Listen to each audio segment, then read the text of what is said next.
Welcome to SciFi Stories. Today we're going to dive into an exciting science fiction story by FAM, which 4275 titled Giving Starships Swords and Spears. The battle above our last standing colony world was progressing as we expected. The Khazardians' gaze was being relentlessly pummeled by a hailstorm of cannon and laser fire, while her sister ship, the Lord's Grace, drifted slowly into the void after receiving a few direct hits. Her shields were holding, barely, but it wouldn't be long before she became a tombstone. We had hoped by now they would at least tire of the constant battles, but victory after victory spurred our great enemy into more fighting. This war had continued for decades, and only until recently had the Rukhan gained the advantage. We would lose this war, all thanks to the Rukhan's new weapon. A bright light flashed in front of me as one of our frigates received a hit from the main cannon, obliterating it instantly, causing two nearby destroyers to likewise vaporize. A ship they called Ember lived up to its name as the massive dreadnought glowed with bright orange lights. A gigantic sphere with engines, bristling with point defenses, with its front-mounted phase cannon that ripped apart any ship it pointed at. We had seen that fetid monstrosity in every battle we had lost thus far, and until it appeared, we had been relatively evenly matched through the decades. And now, our last colony world on the verge of our core space would shortly be obliterated by that same cannon. My ship, cloaked on the outer edge of the battle, hid among some debris from a previous fight to watch the spectacle and tell the Admiralty what to expect. I had sunk into my seat on the bridge and resigned myself to a desperate upcoming war, and the miserable hell from being made to watch the planet, home to 80 million souls, be glassed into oblivion, again, for the 35th time. Every ship we had to spare outside the core worlds was here, every we could beg, bitch, or bleed from the fleets to defend this planet. One last-ditch effort, and it was failing. As the Khazardians' gaze let off a bright flash of light as its reactor detonated, taking with it the entirety of the 8th phalanx, I knew we had lost. I felt it in the ship. The entire crew had by now come to share my despair. If it weren't so brave, and if I knew they wouldn't follow us, I would grab a contingent of ships and disappear to the edge of the galaxy to start again. "My lord, the 7th phalanx is routing.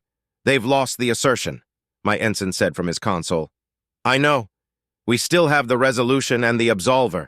So long as they stand, we won't lose. Keep up the fight and hope," I replied. My tone was not very helpful.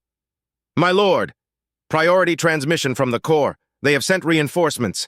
I detected 25 warships in transit," the comms officer said. 25? Have they not seen the reports we keep sending them? 25 won't do anything, I yelled out in despair. My tirade was stopped dead as the fleet the Admiralty Board told us about suddenly appeared into view. It was apparent instantly that these ships were not Saranian. Sharp angles and dark colors, every inch of flat surface saturated with cannons. It seemed a standard ship layout, only very ugly, very pointy, and very industrial. Well, 20 of them. They seemed slightly larger than our ships, but only by a few thousand tons, and seemed strangely quick despite their bulk.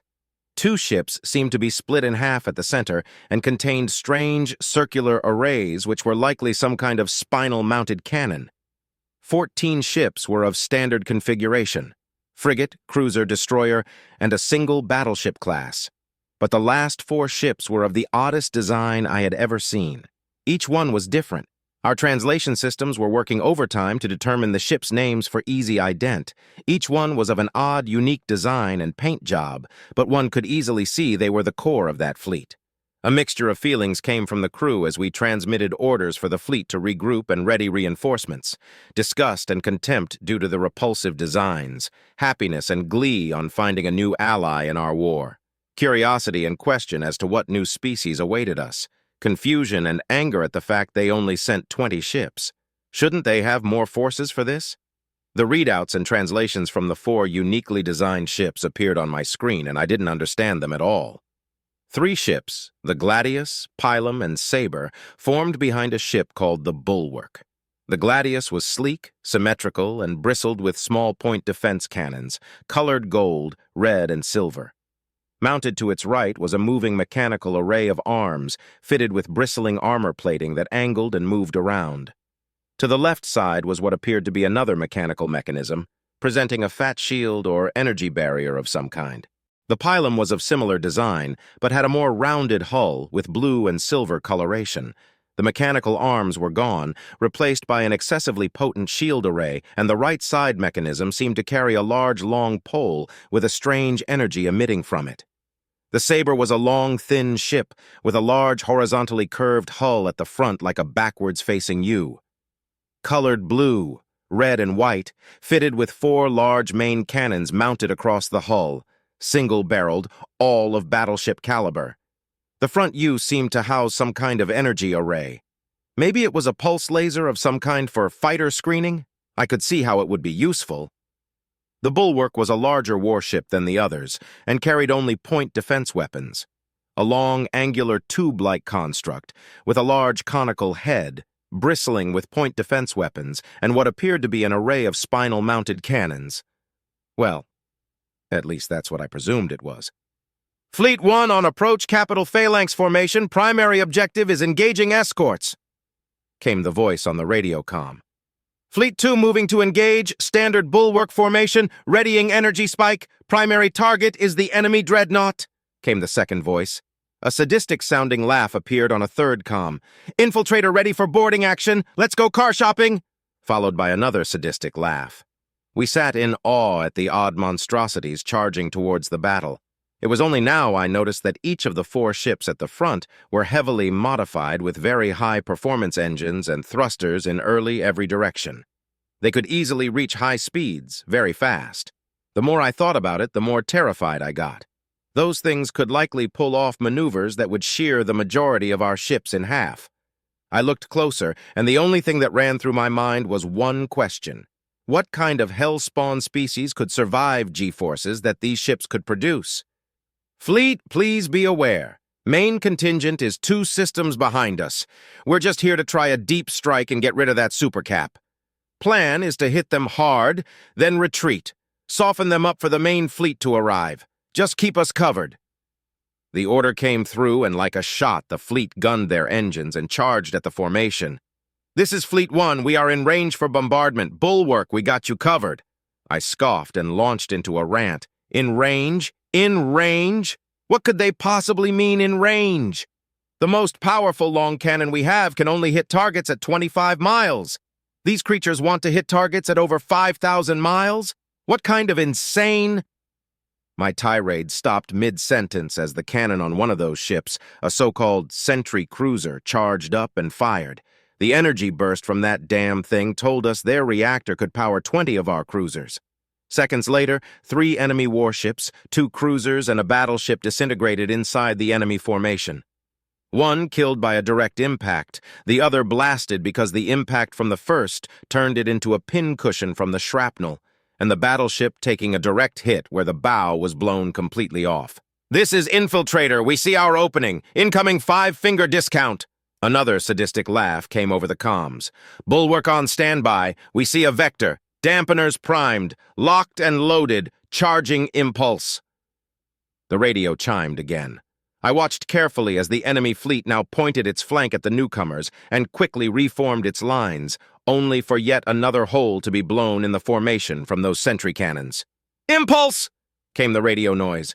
In perfect formation, in perfect unison, the 4 odd ships' engines blasted blinding white light and faster than any ships their size had the right to, charged the formation. In less than a minute, they covered over 300 miles of empty space. The large bulwark ship had now used its front array to charge a very potent shield unit that blasted away any debris and even vaporized or ignored a barrage of missiles. The sentry cruisers picked and chose targets of opportunity, taking out 2 more battleships and a host of frigates. Roma Victor! I heard a battle cry over the comms again. The bulwark dropped its front metal array, folding away like a curtain. The pylon charged forward past the array, and its pointy tip slammed into the underside of the dreadnought's hull, fully penetrating its armor. It scraped along the hull for over 100 feet, then coming to a quick stop.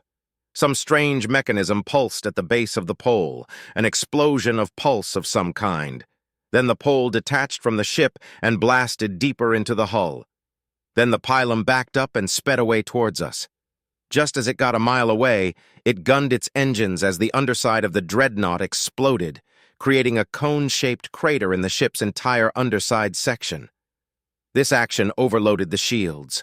I glanced over to the side during this and noticed the ship designated Infiltrator was sitting upside down underneath an enemy battleship, using some odd mechanism that had claws digging itself into the hull of the ship. A series of long, spike-like tubes had stabbed into the ship's hull, and we could tell by readouts that a swarm of hundreds of life forms were flooding into the ship's interior. I looked back to the bulwark fleet to notice the Gladius engage, getting in close. The strange array of armor plating mounted on mechanical arms were fully deflecting any laser fire or projectile fire they received as they approached.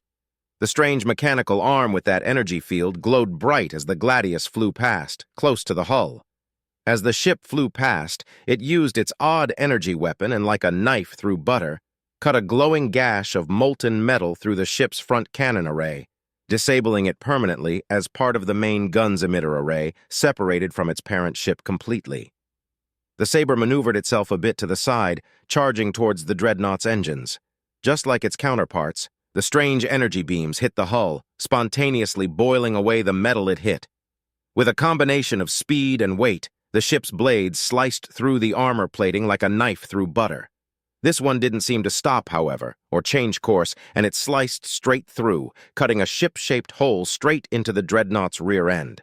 The Saber cut through one end and then through the other, then quickly departed, leaving a trail of devastation in its wake as the dreadnought's engines separated from the ship entirely. This whole sequence took place in less than 30 seconds.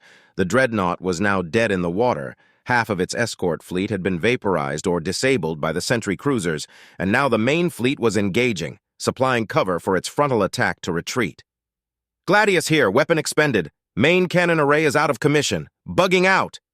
Saber here. Enemy is dead in the water. Main engines no longer exist. Target is a sitting duck. Bugging out. This is Pylum. We've taken a bit of damage, but the objective is complete. Enemy shields are out of service. Bugging out. This is Bulwark, full reverse thrust. Shield array is back up. We're covering retreat as best we can. Bugging out. This is Infiltrator. Our coupons were good. The bridge is ours. Heading to checkout. 5 messages in quick succession, followed by 5 ships, and an enemy warship with a new accessory welded to its hull blasted past us again, then waited at the edge of the star system. All ships focus fire on the Ember, I commanded through my console, and within seconds our ships had switched targets. The Ember's defenses were gone, unable to retreat. Our remaining battleships pulled up and fired a full broadside volley straight into its cannon array, our pulse lasers making quick work of its armor as smaller ships fired relentless barrages of missiles and plasma cannon fire into the gaping wounds left behind by the strange ships.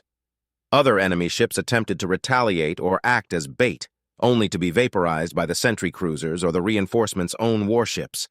A bright detonation as the Ember exploded, the reactor finally going supercritical rang out, wiping out a dozen ships that were flying just a bit too close. 1 or 2 of our own ships were caught in the blast. A bittersweet victory, but one that sent us into a gale of jubilation and celebration as the enemy fleet routed and headed to retreat. The sentry cruisers, however, kept firing, and before the enemy fleet could engage FTL, it lost 20 more ships from its formation, reducing its strength to 1/3 before disappearing into the void. We ignored it for the most part, hearing the celebratory cheers over our entire comms network, mixed with the happy celebration from the 80 million souls who had just been saved from extermination. So much celebration, we only noticed the reinforcements of the main contingent had arrived just as the hull of their massive dreadnought slowly moved above us. Like an eldritch god reaching over the cosmos, the damn beast slowly lumbered over us and cut our celebration short. It took a few minutes, but a massive fleet of thousands of warships burned fuel past us, every viewing port we saw around us, just more and more and more ships. Each one larger, stranger, uglier, or more heavily armed than the last. This is Contingent Omega, ready for pursuit of enemy targets. All ships that are still able to engage line up to formation and charge FTL drives. Any ship with prisoners, injured personnel, or any damage at all, even if it's just a scratched paint job, fall back to dry dock. You're no use to anyone if you can't fight. The comms chimed again as the massive warship fleet moved to the edge of the system. Our ships were tired from fighting, but still good to go. But they did nothing. I yelled out on the radio to the fleet. "This is High Lord Soranis! You heard the man! All ships still able to fight, join up with their formation and finish this damn war once and for all! Translation protocols have been transmitted!" I heard a rousing battle cry as most of our fleet entered the formation and charged their FTL drives. My ship decloaked and likewise joined the formation, heading to the main flagship. As we arrived, taking a close look at the 3-mile-long monstrosity, we finally got a look at what they were. Humans. Bipedal mammalians with 2 brightly colored front-facing eyes, hairless, fleshy skin, and symmetrical faces. Not what I was expecting. Tall, heavy musculature. At least all I could determine just with a first look at the thing. Huh. Space elf lizards, huh? Wasn't expecting that. But yeah, hi, we're human. Nice to meet you. The creature said. I am High Lord Soranis, commander of the Imperial Expeditionary Fleet. We are Endorian. It is indeed a pleasure to meet you and finally turn the tide of this war. Your tactics are concerning, I responded in kind. Fleet Admiral James J. Lord. Yeah, I will admit our deep strike assault craft are odd, but hey, you can't argue with the results. Unfortunately, it's standard fleet tactics from here. We can hash that out on the way to the next system. Have you logged into our ident yet? He said, his mouth revealing rows of predator's teeth. I looked at my subordinate. He nodded in response. We are indeed. But might I ask a question? Would that question be, why are you here in full force and helping us by any chance? Simple. Every time they attack you, they glass a planet. They just kill everyone. It's evil for the sake of it. Murder just because murder. You never did that, they did that every time. The only ones we want dead are their leaders. It seems we share a common morality, so, yeah, he replied simply. Well, that answers that. Fairly certain there's more to it, though, I said with a grin. Meh. Let the politicians sort that one out. We are soldiers. We got more important shit to do. Let's get started. Get into formation and use our Bulwark-class ships for cover as you advance. You have some pretty potent pulse lasers there, and the Bulwarks have the best shields in the fleet. Think you can use that to your advantage? He asked. I quickly typed away at my console and searched for a bit of inspiration. Then it clicked. All Indori ships are to maneuver behind the shield arrays of warships designated Bulwark class and use them as an approach vector. Use them as cover to attack enemy warships. The humans can bombard to cover our advance.